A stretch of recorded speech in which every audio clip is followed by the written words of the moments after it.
The second I said, "I know who you are," the color drained from our new housekeeper's face. She, who always acted with such arrogance, "The house is spotless, ma'am," was now trembling, unable to speak. Because 5 years ago, she invaded my room, took me, and traumatized my entire family for money. The police never found a single clue. Only I had the proof.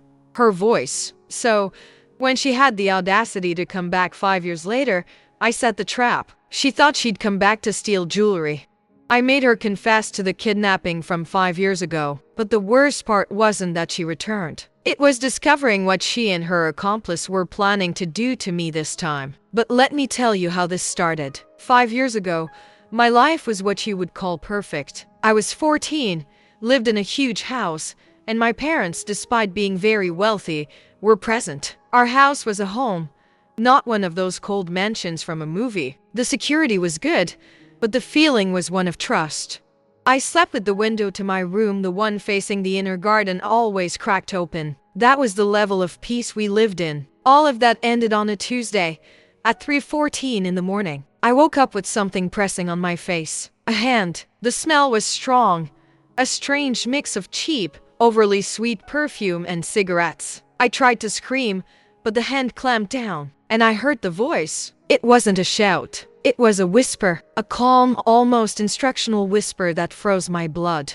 "If you scream, I hurt your mother. Get up." Quietly. It was a woman. There was a man with her, a large shadow in the doorway, but she was the leader. She knew exactly where she was going. She dragged me down the hall, my bare feet barely touching the floor. I saw the door to my parents' room. I thought about throwing myself on the ground, about fighting. But the fear that voice put in me was physical. It was paralyzing. The captivity was a basement. I know because I could smell damp earth and mildew. I was there for 30 days. 30 long days in the dark, with a dim bulb she'd turn on when she brought food. And she talked. At first, I thought she didn't talk to avoid being recognized. But later, I think she got too confident. She didn't wear a mask all the time, thinking I'd never get out of there alive to describe her. She'd tell me things. "Your family doesn't really love you. They're taking too long to pay. They're negotiating. See? You're worth less than they say." Her voice was always calm, almost motherly. And that's what broke me. Her telling me, with perfect tranquility, that if my parents didn't pay the $1 million, I would never see the sun again. But my parents paid. They paid every cent. They would have paid double. They left me on a dirt road, 100 miles from home. A driver found me hours later. When the police arrived, all I could do was repeat what she'd said. The police made a composite sketch. But she was smart. She vanished. The money vanished. The man with her vanished. She was never caught. 5 years passed. If you're liking this story of justice and want to see how I turn the tables on her, do me a favor. Hit that like button and subscribe to the channel. It helps me bring more stories of those who refuse to be victims. You don't want to miss what's coming. I turned 19. The house became a fortress. My dad spent a fortune. Laser tripwires, 30 new cameras, a 24-hour security team. The head of security, Rick, was hired at that time. An ex-cop who swore nothing would get past him. But life had to go on. Our housekeeper, who'd been with us for 20 years, finally retired. My mother decided to hire someone new, someone to manage the staff. She used a premium agency, the most expensive one in Chicago. And they sent Mary. If I had known what I was about to discover, I would have acted differently. My parents interviewed her. They loved her. So professional, honey. Impeccable references from families in Europe. When my mom introduced me to her, I felt a chill, a physical chill down my spine. But I ignored it. She looked completely different from the sketch. The hair, which I remembered as dark and messy, was now a platinum blonde, pulled into a perfect bun. She wore thick framed glasses and looked 10, maybe 15 years older. Her voice was professional, crisp, with a trained, neutral accent. I told myself, "You're paranoid. It's the trauma talking. Let it go." What a fool I was. Mary started, and she was good, efficient. She knew where everything was, reorganized the house, managed the staff with an iron fist. My mother was thrilled. My dad relieved. But I started to notice things. But I still hadn't seen the worst part. The cascading signs began. First, it was a pair of my mom's earrings. Nothing too expensive, but sentimental. My mom thought she'd lost them. Mary was the one who found them. Days later, in an obvious place. You must have left them here, Mrs. Thompson. My mom thanked her, embarrassed. Then, I caught her standing at the door to my dad's study. The main safe is in there. She wasn't cleaning. She was watching, counting the seconds it took the guard to make his rounds in the hallway. When she saw me, she jumped. Sorry, miss. Just admiring the painting. The third sign, the strangest one. She asked Rick, the head of security, about camera blind spots. I overheard it. She laughed and said, "It's just so I know where I can sneak a cigarette, Chief." He laughed with her. "There are no blind spots here, Mary. But relax. I'll pretend I didn't see you." A weird, casual intimacy. At that point, I was sure she was a thief. A very smart thief. She was planning a robbery. She was mapping the house, testing the security, maybe even charming the head of security. I decided I was going to catch her. I didn't tell my parents. They wouldn't believe me. I was the traumatized girl.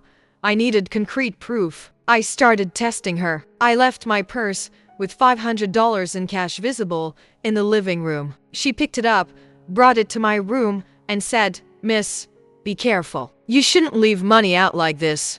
She was smart. She wasn't going to fall for simple tricks. So, I decided to use the bait she seemed to be watching, my dad's study. And that's when my world turned upside down, but not in the way she expected. I needed irrefutable proof. I decided I would turn on my phone's voice recorder and leave it forgotten on the desk in the study while she cleaned. I was waiting for her to call an accomplice, talk about the robbery, anything. I activated the recorder and left the phone under some papers. I stood in the hall, pretending to look at something else, where I could see her. She went in, cleaned the desk, saw the phone, picked it up, looked at it, and slipped it into her apron pocket. My heart hammered. She stole my phone. That was the proof. I waited for her to leave the study and went after her, already calling my own number from the house phone. I wanted to make her empty her pockets in front of my mother. I caught up to her in the kitchen. She was at the counter, her back to me, polishing silverware. I said, my voice firm, "Mary, have you seen my phone? I think I left it in the study." She didn't turn around. She was focused, and she said, in a low, irritated tone, almost a whisper, "Be quiet, dear. I'm almost finished." The world stopped. My blood didn't freeze. It boiled. It was the phrase. The exact same phrase she used in the basement when I begged for water. The same intonation. The same calm, deadly whisper. I stopped breathing. The smell of her perfume. I recognized it now. It was the same smell of cigarettes and cheap perfume, only now masked with a layer of something expensive. Probably my mother's. The blonde disguise, the glasses, the posture. It all melted away. I was looking at my monster. I needed to be 100% sure. My voice trembled, but I forced it. What? What did you say? She turned. The professional smile was back on Mary's face. I said, dear, that I'm almost finished polishing. Do you need something? The voice was crisp, professional again. But it was too late. The whisper was her. In that exact second, something inside me switched off, like a circuit breaker. I didn't feel fear. I didn't feel like crying. I felt an absolute cold clarity. She wasn't a thief. She was the kidnapper, and she was in my house. Again, I looked at her, smiled as falsely as I could, and said, no thanks, I'll check my room.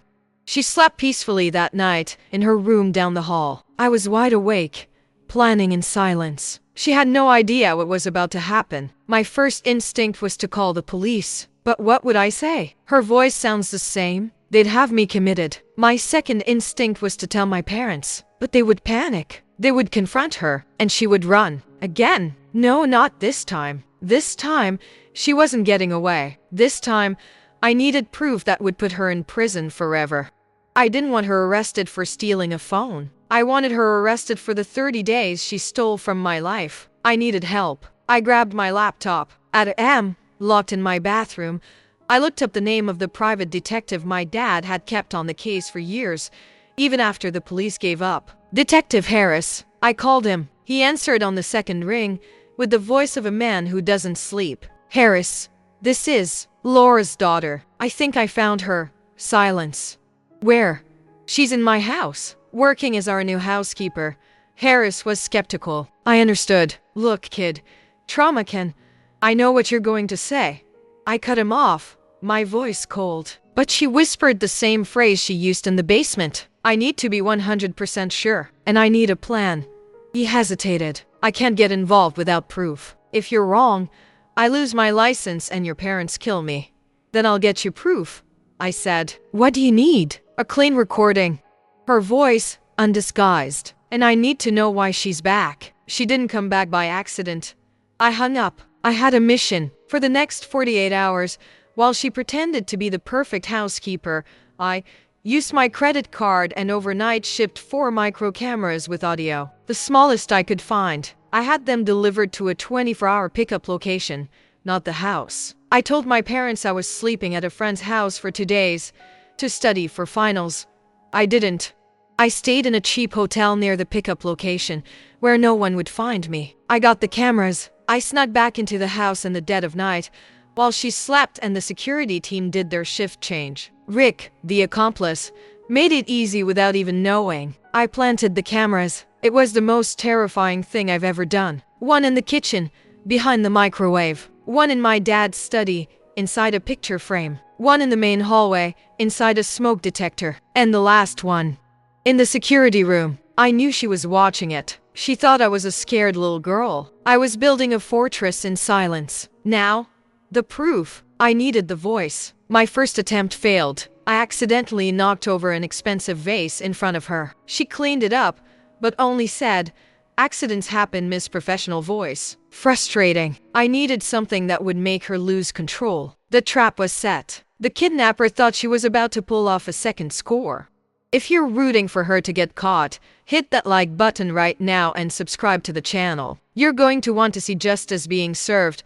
The chance came the next day. She was in the kitchen on the phone, speaking quietly. I activated the kitchen camera on my phone, and I did the one thing I knew would set her off. I went to the circuit breaker and shut off the power to the refrigerator and the deep freezer. 2 minutes later, the freezer's temperature alarm started beeping. She panicked. She had just restocked the entire house. She ran to the breaker box. I was standing there, pretending to be confused. I think I hit the wrong switch. She looked at me, and the face of Mary vanished. The monster appeared. "Are you stupid?" she hissed, her voice low, exactly the whisper from the basement. "You're going to ruin everything. Stay still and don't touch anything." I had it. I had the recording. I sent the audio file to Harris. He called me back an hour later. His voice was different. "It's her. The voice print analysis is a 99% match. Are the police on their way?" "No," I said. "Not yet. The police will get her for trespassing maybe. I want her for the kidnapping, and I need to know why she came back." "She has an accomplice," Harris agreed. "She's not back for jewelry. She's back for the safe. So we set the second part of the trap. The bait." I sat in the living room, loud enough for the kitchen camera to pick up both me and her. I pretended to be on the phone with my dad. "Dad, are you sure? Bringing the gold bars here? The $5 million in gold bars to the house safe? With the banks on strike? You think that's secure?" I saw her reflection in the dark TV screen. She stopped wiping the counter. Her eyes lit up. She couldn't hide it. The greed was bigger than the disguise. The bait was taken. That night, Harris and I monitored the cameras from his laptop in a black van parked down the street. At 2:03 a.m., Mary left her room. She went straight to the security room. She didn't know about the camera I'd planted in there. And there he was, the head of security, Rick, the man my dad paid for 5 years to protect us, the man who laughed with her about sneaking cigarettes. The camera recorded everything. The audio was crystal clear. "Him. You're sure? Gold? Her." I heard the girl. Her father confirmed it. "They're bringing it tomorrow. This is our chance." You disable the alarm on Zone C. I go in. I open the safe. This time, no kidnapping, no mess. Just grab and go. Him. And the girl, she's been acting strange lately. Her. The girl, she's the same scared, stupid kid from 5 years ago. She doesn't suspect a thing, but I had saved the best for last. Harris looked at me. We've got them both. This was the plan all along. He called her back. He was the incitement 5 years ago. What they didn't know was that the gold bars didn't exist, and that the police were, finally, on their way. And when they realized, it was already too late. The next night was the performance. Harris coordinated everything. He got my parents out of the house, told them there was a gas leak on the street and that security needed to evacuate the house as a precaution. They went to a hotel. It was just me, Harris hiding in the backup control room, and 2 plainclothes officers in the garden. Mary and Rick thought the house was empty. At 1:00 a.m., they put the plan into action. Rick disabled the alarm to the study. Zone C, sensor failure. He reported into his radio. Mary went to the safe. She pulled an electronic device from her bag. She wasn't even going to try the code. She was going to drill it. What she didn't know was that Harris had activated a secondary, silent magnetic lock. Her device failed. I watched on the cameras. Her panic. Her radioing him. It's not working. The secondary lock is active. Him. Impossible. Try again. That's when the lights in the study flipped on. Harris, the 2 officers, and me, standing in the doorway. Mary's face, my kidnapper's face, collapsed. She looked at me. The hatred in her eyes was pure. You. And that's when I said it. I know who you are. She tried to run. The officer grabbed her. Rick was already in cuffs in the hallway. He had been the incitement 5 years ago. He gave her the house blueprints. He called her back for the final score. She looked at me as they cuffed her. The arrogant woman, the professional Mary. It all vanished. All that was left was the monster from the basement. How did you know? I stepped closer to her, close enough for her to hear me. You changed your hair. You changed your face. But you forgot to change your voice. My parents arrived minutes later. The shock, the anger, the guilt for not having believed me. And then, the relief, watching that woman, the monster of my childhood, being dragged out of my house, through the front door. It was the first time I had taken a full breath in 5 years. Today I know. Mary, her real name was Sonia, got 30 years for the original kidnapping, proven by the voice recording, and for the attempted robbery. Her accomplice, Rick, got 20. Today, the house isn't a fortress anymore. It's a home again. The trauma didn't magically disappear, but it doesn't control me anymore. I learned that justice doesn't come from forgetting the past, but from using it as the weapon to secure your future. If you've ever had to face an old fear, if you've ever had to be stronger than you thought you could be, you know what I went through. If justice stories like this are important to you, this is the final time to like the video and subscribe to the channel. Thanks for watching. I'm speaking from Chicago. What city are you watching from? And tell me in the comments, do you think you could have stayed calm and planned everything in silence, or would you have confronted her the second you found out? I want to know what you would have done in my place.